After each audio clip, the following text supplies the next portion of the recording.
What's good, YouTube? Underworld6667 here. I know I haven't been really posting up a video, so I thought I'd post up a video that I was actually really against originally because I don't like giving away my secrets. It's my secrets, but I think it's time for you guys to know. Now, I know what you guys are thinking. What are we going to be talking about in this new series? What are we going to be learning about? I'm already telling you about, binder blenders, which are updates on sets and different cards that you can get.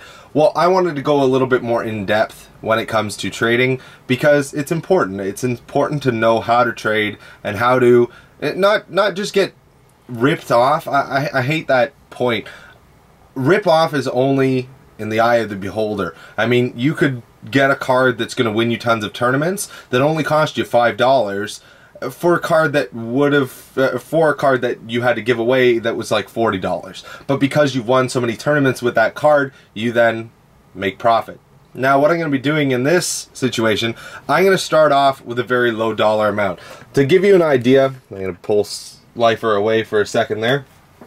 I'm going to be starting off, whether you're American or Canadian, with $40. $40 American or Canadian. Now, I know that's not a lot of money, and a lot of people are like, what? How are you going to make money off of $40? How are you going to start a trade binder with $40? So I'm going to bring you down once again to the playmat. Now, I have nothing in this binder right now at the moment, okay? There's absolutely nothing in this binder for me to trade for. Okay, so we still have, I'm going to use Canadian because I am Canadian, $40 in the trade binder. Now, what you guys don't know is I've already been planning out this video, so I have gone out and spent $30. Now, $30 on what? One card? One nothing card? No.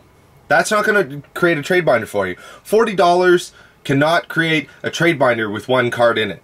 Because let's face it, if you only have one card, you have your overall customer base put down to like nothing, like 1% of the people, because 1% of the people are probably going to want that card, unless it's like one of those cards that every single person needs. And let's face it, there is not a single card that every single person needs.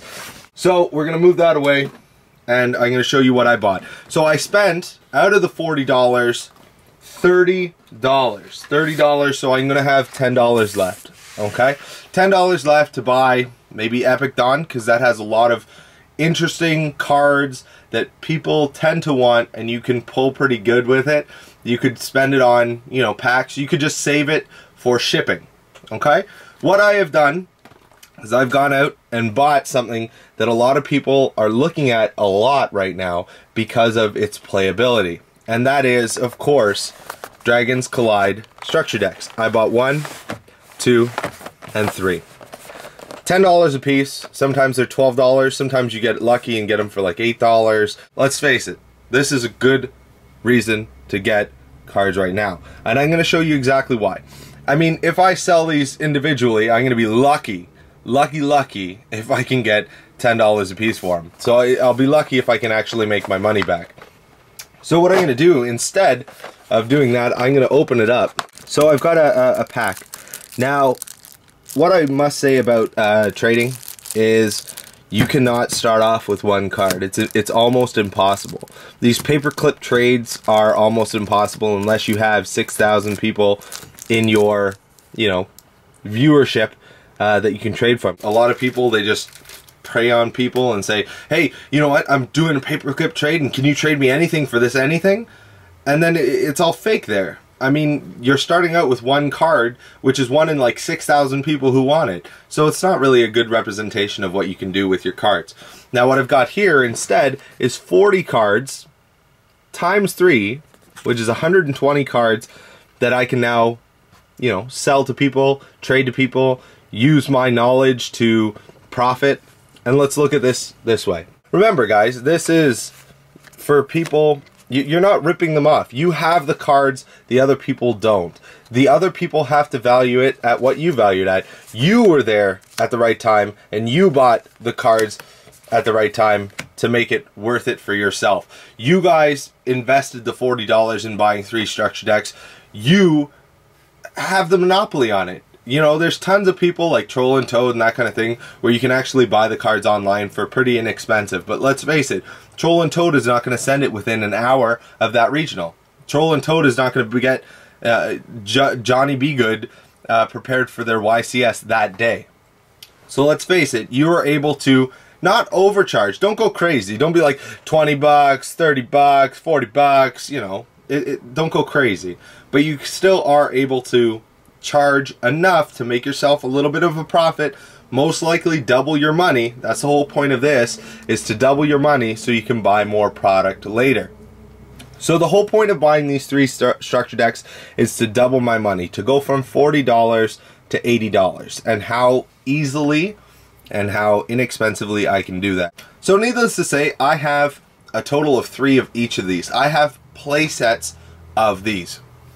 Currently this deck is blowing up the format, is really popular, is really good, so I am able to charge a little bit more.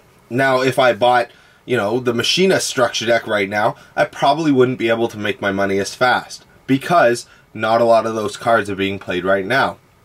However, in this situation, I've got Chaos Dragon stuff, got Lightsworn and Chaos Dragon stuff. I mean, it's all right there. It's all right there. It's an inexpensive deck. You're not here to make tons of money. The whole point is to make $16 off of this stuff right here. So what you're going to do, once again, these are not expensive cards, but they add up. So I've taken $40 and made it into, hopefully, $16. Do you guys see 16? Leave it in the comment section below. Do you see 16 in this pile right here and over in here? Okay? Can you see 16 times 3? So what I'm going to do, I'm going to make a binder out of these cards right here. That's it. And my $10. I haven't decided what I'm going to spend the last $10 on. It really depends on how quickly these sell. But I'm going to take the money and I'm going to put it into the binder and see what I can do. Now I'm going to give myself until Nationals. Okay, I'm going to update you as many times as I possibly can on what I've done, either online or actually at events or at locals or wherever I might be, wherever I can find extra cards. If I use that $10 to buy something, you know, let's do it. But I'm going to update you guys on what I've done with, like I said, one binder and $40. Thanks a lot, YouTube. Stay tuned for another episode. Thanks.